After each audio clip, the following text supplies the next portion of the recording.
열왕기상 18장. 세월이 흘러 어느덧 3년이 지났다. 그때에 주의 말씀이 엘리야에게 내렸다. 이제 가서 아합 왕을 만나라. 내가 이스라엘 땅에 비를 내려주겠다. 엘리야는 아합 왕을 만나기 위해 길을 떠났다. 당시 사마리아는 기근이 아주 심했다. 아합 왕은 공중 대신 오바댜를 불렀다. 오바댜는 신앙심이 깊은 사람이었다.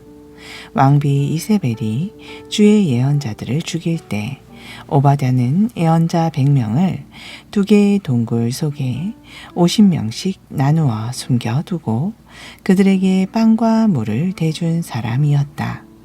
아합이 오바댜에게 말했다. 전국에 있는 샘과 시내를 다 찾아보도록 하시오. 혹시 말과 노새들을 먹일 풀이 있을지 모르지 않소? 그렇지 않으면 짐승들을 다 죽일 수밖에 없지 않겠소. 이렇게 하여 아합 왕과 궁중 대신 오바댜는 전국을 크게 둘로 나누어 샘과 시내를 찾아 각기 다른 방향으로 길을 떠났다. 그렇게 오바댜가 길을 가던 중 엘리야를 만났다. 오바댜는 엘리야 예언자를 알아보고는 얼른 엎드려 절을 하면서 말했다. 어르신은 엘리야 예언자가 아니십니까? 엘리야가 오바댜에게 대답했다. 그렇소. 어서 아합 왕께 가서 내가 여기 있다고 알려주시오. 오바댜가 물었다. 제게 무슨 잘못이 있기에 이 종을 아합 왕의 손에 넘겨주게 하려고 하십니까? 어르신의 하나님 주께서 살아계심을 두고 맹세하지만 아합 왕은 어르신을 찾기 위해 방방곡곡을 다 뒤졌습니다. 어느 나라 어느 민족이든 이곳에 엘리야가 없다라고 말하면 아합 왕은 그들에게 어르신을 정말로 찾지 못했다는 맹세까지 시켰습니다. 그런데도 어르신은 지금 저에게 아합 왕에게 가서 엘리야가 여기 있다라고 알리라고 하십니다. 제가 여기서 떠나면 주의 영이 어르신을 어디로 옮겨 놓을지 저로서는 알지 못합니다. 그런데도 제가 가서 아합 왕에게 어르신을 보았다고 말하여 왕을 이곳으로 데려온 후에 여기서 어르신을 찾지 못하면 왕은 화가 나서 저를 죽일 것입니다. 부디 제 사정을 헤아려 주십시오. 이 종은 어릴 때부터 주께 경배를 드려 왔습니다. 이세벨이 주의 예언자들을 모조리 죽일 때 제가 무슨 일을 했는지 듣지 못하셨습니까? 저는 주의 예언자 100명을 둘로 나눠 2개의 굴 속에 숨겨두고는 빵과 물을 대해 주었습니다. 그런데도 지금 저를 아합 왕에게 보내시어 엘리야가 여기 있다고 말하게 하시렵니까? 정녕 아합 왕은 저를 죽이고 말 것입니다. 엘리야가 대답했다. 내가 섬기는 만유의 주께서 살아계심을 두고 맹세하는 바이요. 나는 오늘 틀림없이 아합 왕을 만날 것이요. 그러자 오바댜가 아합 왕에게 가서 말했고 아합은 즉각 엘리야를 만나러 왔다. 엘리야를 보자 아합이 말한다. 그대가 바로 이 나라를 큰 재앙에 빠뜨린 장본인이요. 엘리야가 대답했다. 이 나라를 큰 재앙에 빠뜨린 것은 내가 아니요. 왕과 왕의 집안이 그렇게 한 것이요. 왕이 주의 명령을 어기고 바알 우상을 섬겼기 때문이요. 이제 왕은 온 이스라엘의 대표자들을 갈멜산의 꼭대기로 모으시오. 또한 왕비 이세벨이 먹여 살리는 바알의 예언자 450명과 아세라 여신의 예언자 400명도 함께 부르시오. 그리하여 아합 왕은 온 이스라엘 땅에 사람들을 보내어 백성의 대표자들과 바알의 예언자들을 갈멜 산의 꼭대기로 불러 모았다. 그때 엘리야가 사람들 앞에 나서서 말했다. 여러분은 언제까지 이리저리 흔들릴 작정입니까? 만일 주께서 하나님이라면 주를 따르고 바알이 하나님이라면 그도 따르도록 하십시오. 하지만 사람들은 모두 말이 없었다. 엘리야가 다시 말을 이었다. 이제 주의 예언자들 중에서 남아있는 사람은 나 한 사람 뿐입니다. 그러나 바알을 섬기는 예언자는 450명이나 됩니다. 이제 황소 2마리를 준비해 주십시오. 그리고 바알을 섬기는 예언자들은 2마리 중에서 1마리를 선택하여 여러 조각으로 나누어 놓은 후 장작을 준비해 주십시오. 하지만 장작에 불을 붙이지는 마십시오.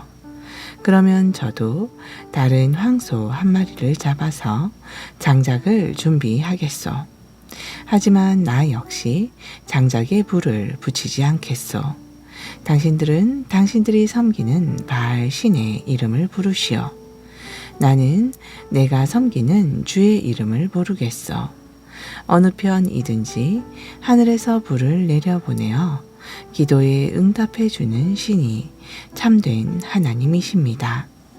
그러자 온 백성이 대답했다. 옳소, 참 좋은 방법이요. 엘리야가 바알의 예언자들에게 말했다. 당신들 쪽이 숫자가 많으니 먼저 시작하도록 하시오. 황소 1마리를 잡아서 준비한 다음 당신들의 신을 부르시오. 하지만 장작에 불을 붙이지는 마시오. 그래서 바알의 예언자들은 황소 1마리를 잡아서 준비했다. 그런 다음 아침부터 종호까지 바알의 이름을 불렀다. 바알 신이시여, 우리에게 응답해 주소서. 그들은 목청껏 외쳤다. 하지만 아무런 응답이 없었다. 그들은 자신들이 만든 제단 주위를 빙빙 돌면서 춤까지 추었다. 정오가 되자 엘리야가 바알의 예언자들을 조롱했다. 더 크게 부르짖어 보시오. 그는 신이 아니던가요? 어쩌면 지금 깊은 생각에 잠겨 있는지도 모르고 너무 바쁜지도 모르지 않소. 아니면 멀리 여행을 떠났는지도 모르지 않소. 아니, 깊이 잠이 든 모양이니 더 큰 소리로 깨워야 하나 보오. 바알의 예언자들은 점점 더 큰 소리로 부르짖으며 자기들의 관습에 따라 칼과 창으로 몸에 상처를 내어 피까지 흐르게 했다. 그들은 마치 미치광이처럼 정신없이 뛰어다니며 울부짖었다. 저녁 제사를 드리는 시각이 될 때까지 바알의 예언자들은 그렇게 광란의 춤을 추었다. 그러나 아무런 응답이 없었다. 어떤 기척도 들리지 않았다. 이때 엘리야가 그곳에 모인 백성들에게 말했다. 모두 내게로 가까이 나아오시오. 그러자 사람들이 엘리야 주위로 몰려들었다. 엘리야는 우선 허물어진 주의 제단을 다시 쌓았다. 그리고 엘리야는 일찍이 이스라엘이라고 이름을 고쳐주신 야곱의 12 아들들의 지파 수요대로 12개의 돌을 모았다. 엘리야는 그 돌들로 주께 제사 드릴 제단을 쌓고 제단 둘레에는 2 세아 정도의 곡식이 들어갈 수 있을 정도로 큰 도랑을 팠다.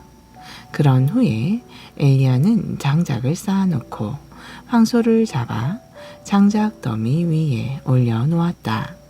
그런 다음에 사람들이 말했다. 항아리 4개에다 물을 가득 채워서 제물과 장작 더미 위에 붓도록 하시오. 사람들이 그렇게 하자 엘리야는 한 번 더 그렇게 하라고 했다. 사람들이 엘리야의 말대로 또다시 그렇게 하자 엘리야가 또 말했다. 이제 세 번째로 물을 갖다 붓도록 하시오. 사람들이 세 번째로 물을 갖다 부었다. 그러자 물이 제단 주위로 넘쳐 흘러서 주변 도랑까지 가득 채웠다. 저녁 제물을 바칠 시각이 되자 마침내 엘리야가 제단 앞으로 나아가 기도했다.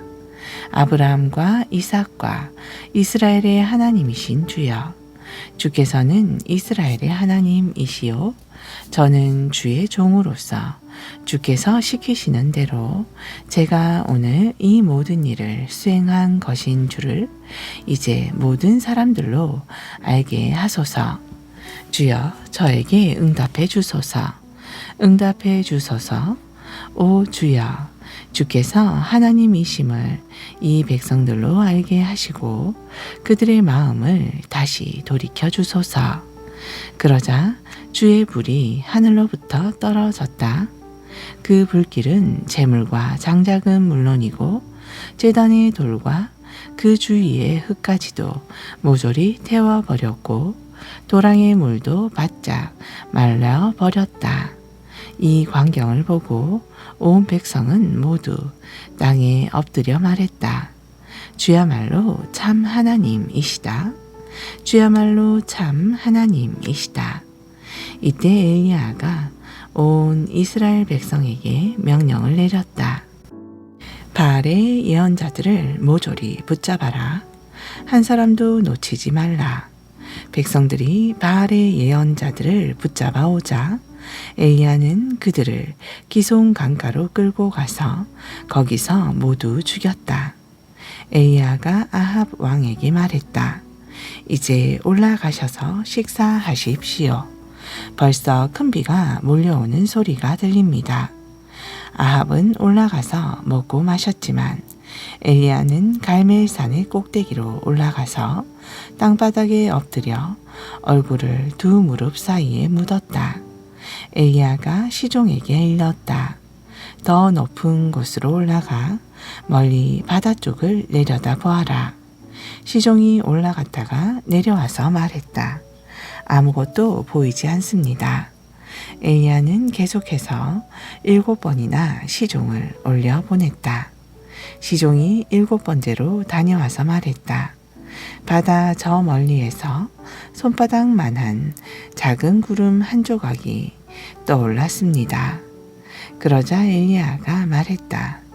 너는 아합 왕에게 가서 비가 쏟아져 길이 막히기 전에 전차를 타고 왕궁으로 돌아가라고 일러라. 그러는 동안에 이미 폭풍이 일고 온 하늘에 먹구름이 덮이더니 세찬 소나기가 쏟아져 내렸다. 아합 왕은 전차를 타고 이스라엘로 내려갔다. 그때에 주의 능력이 엘리야에게 내리자 그는 겉옷을 허리에 동여 맨 채 이스라엘까지 아합 왕의 전차를 앞질러 달려갔다. 19장. 아합 왕은 왕비 이세벨에게 엘리야가 행한 모든 일과 엘리야가 바알의 예언자들을 모조리 칼로 쳐 죽인 사실을 다 말해 주었다. 그러자 이세벨은 엘리야에게 사람을 보내어 말을 전했다. 내가 나의 예언자들을 죽인 것처럼 나도 너를 반드시 죽이겠다. 만일 내가 내일 이맘때까지 너를 죽이지 못하면 신들이 내리는 어떤 벌이라도 달게 받겠다. 그런 형편이 되자 엘리야는 시종 하나만을 데리고 급히 피신했다. 유다 땅의 브엘세바에 이르자 엘리야는 시종을 그곳에 남겨두고 하룻길을 더 걸어가서 어느 로뎀나무 아래에 앉아 죽기를 자청했다. 주여, 저는 이제 더 이상 살 수가 없습니다. 차라리 제 목숨을 거두어 주십시오. 조상들에게로 돌아가는 것이 더 낫겠습니다. 그러고서 엘리야는 로뎀나무 아래에 누워 잠이 들었다. 그런데 갑자기 천사가 그를 깨우면서 말했다. 일어나서 먹어라. 엘리야가 깨어 주위를 둘러보니 머리맡에 방금 구운 과자 한 개와 물 한 병이 놓여 있었다. 그는 그것을 먹고 마신 후에 다시 자리에 누웠다. 그러자 주의 천사가 다시 엘리야를 흔들어 깨우며 말했다. 일어나 먹고 마셔라. 내가 가야 할 길이 아직 멀다. 엘리야는 일어나서 다시 먹고 마셨다. 그리하여 힘을 얻은 엘리야는 40일 동안 밤낮으로 쉬지 않고 걸어서 마침내 하나님의 산인 호렙 산에 이르렀다. 그 산에 엘리야가 어느 굴 속으로 들어가 밤을 보내는데 갑자기 주님의 음성이 들려왔다. 엘리야야, 여기에서 무엇을 하고 있느냐? 엘리야가 대답했다. 주님, 저는 이스라엘의 하나님이시오 만유의 주인이신 주를 섬겨왔습니다.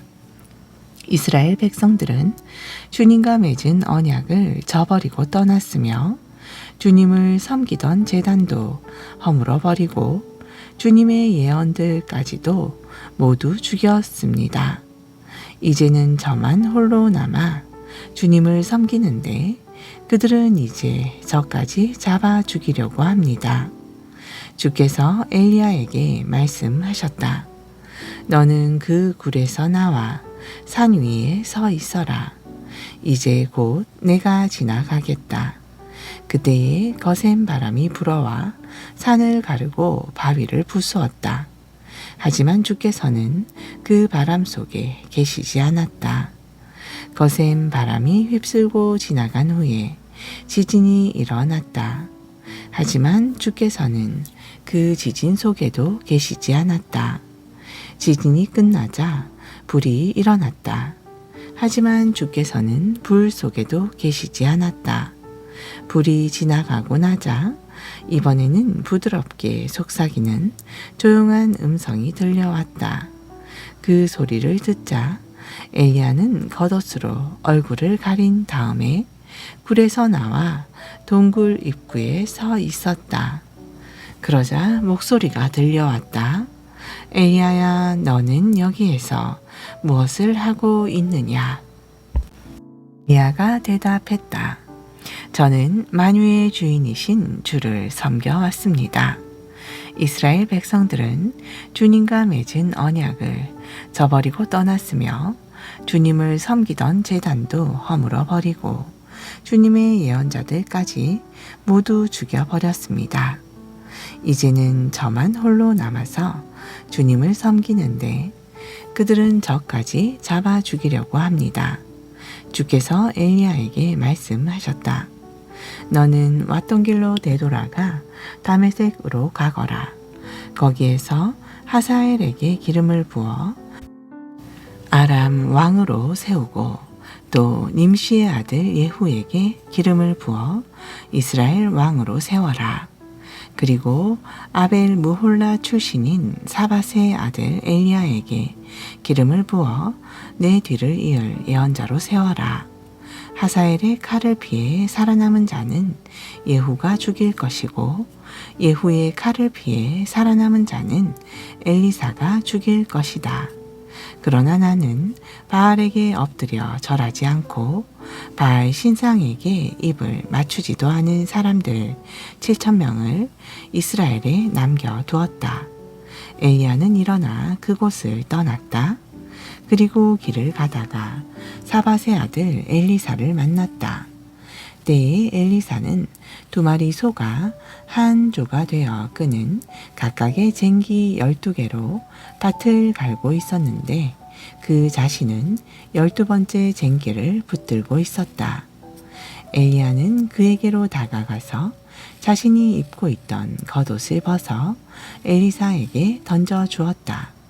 그러자 엘리사는 즉시 자기들의 소들을 내버려 두고 엘리야에게 달려와 말했다. 스승님, 제가 먼저 부모님께 작별 인사를 드리고 오겠습니다. 그런 다음에 스승님을 뒤따르도록 하겠습니다. 엘리야가 대답했다. 좋다. 어서 다녀오도록 하거라. 안 될 이유가 뭐 있겠느냐. 엘리사는 즉시 자기 집으로 돌아가서 황소 2마리를 잡은 다음 멍에로 불을 지펴 고기를 삶은 후에 이웃 사람들에게 음식을 대접했다. 그런 다음 엘리야를 뒤따라가 그의 시중을 들기 시작했다.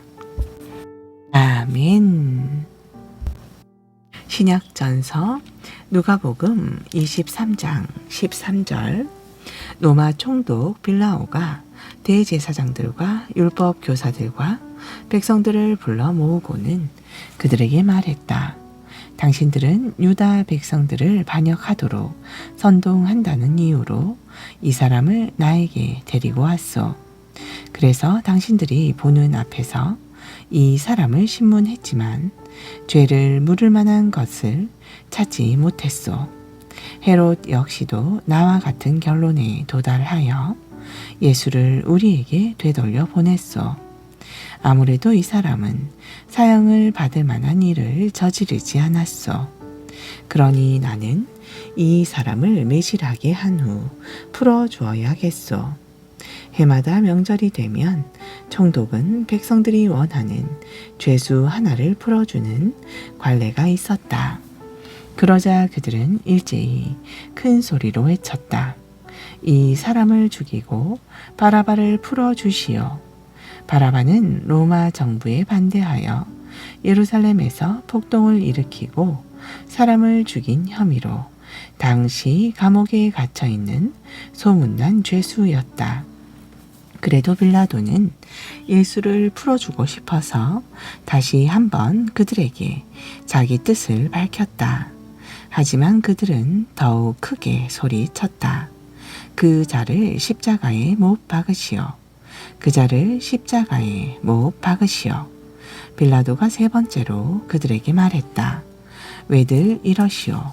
도대체 이 사람이 무슨 죽을 죄를 지어질렸단 말이오. 나는 그에게서 사형에 해당되는 죄를 전혀 찾지 못했소. 그러니 그를 매질이나 한 다음 풀어주도록 하겠소. 그러나 대제사장들과 율법 교사들과 백성들은 더욱더 큰 소리로 아우성을 쳤다. 그 자를 십자가에 못 박으시오. 그들의 아우성 소리가 걷잡을 수 없이 커지자 빌라도는 하는 수 없이 그들의 요구에 따르기로 했다. 그리하여 폭동과 살인 혐의로 갇혀있던 바라바를 풀어주고 예수는 그들의 뜻대로 하도록 그들의 손에 넘겨주었다. 그들이 예수를 끌고 가다가 때마침 시골에서 예루살렘으로 올라오던 구레네 사람 시몬을 붙들어 그에게 강제로 예수의 십자가를 지운 후 예수의 뒤를 따라가게 하였다. 수많은 사람들이 예수를 뒤따라갔다. 그들 가운데는 가슴 치고 슬피 울면서 예수를 뒤따라가는 여자들도 있었다. 예수께서 그런 여자들을 돌아보시고 말씀하셨다. 예루살렘의 딸들이여, 나를 위해 울지 말고 당신들과 당신들의 자녀들을 위해 울도록 하시오. 장차 당신들이 아기를 갖지 못하는 여자들과 아기를 낳아보지 못한 태와 젖을 먹여보지 못한 가슴이 차라리 복받은 자다 라고 말할 날이 올 것이요. 그때 사람들이 산을 향해 부르짖기를 우리 위에 무너져 내려라 하겠고 언덕을 향해 소리치기를 우리를 덮어버려라 할 것이요. 나무가 푸를 때에도 사람들이 이같이 부르짖겠거든 하물며 나무가 마를 때에야 더욱 큰 재난이 벌어지지 않겠소. 한편 다른 죄수 2사람도 예수와 함께 사형장으로 끌려가고 있었다. 해골이라 불리는 곳에 다다르자 군병들은 예수를 십자가에 못 박아 가운데에 세우고 2 죄수도 십자가에 달아 예수의 양옆에 세웠다. 그때 예수께서 말씀하셨다. 아버지, 이 사람들을 용서해 주옵소서. 그들은 지금 자기들이 무슨 일을 하고 있는지조차 알지 못합니다. 십자가 밑에서 군병들은 제비를 뽑아 예수의 옷을 나누어 가졌다. 많은 사람들이 서서 십자가에 달리신 예수를 지켜보는 가운데 유대의 지도자들이 예수를 비웃으며 말했다. 보라, 이 사람이 다른 사람들을 구원했답니다. 자기 스스로 하나님께서 택하신 그리스도라 했으니 이제 자기 자신을 구원하는지 어디 두고 봅시다. 군병들도 예수를 조롱하고 신 포도주를 마시라고 가까이 내밀며 말했다. 내가 유대인의 왕이라면 어디 너나 구원해 보시지. 예수의 십자가 위에는 유대인의 왕 예수라고 쓴 명패가 붙어 있었다. 심지어 곁에 매달린 한 죄수조차도 예수를 비난했다.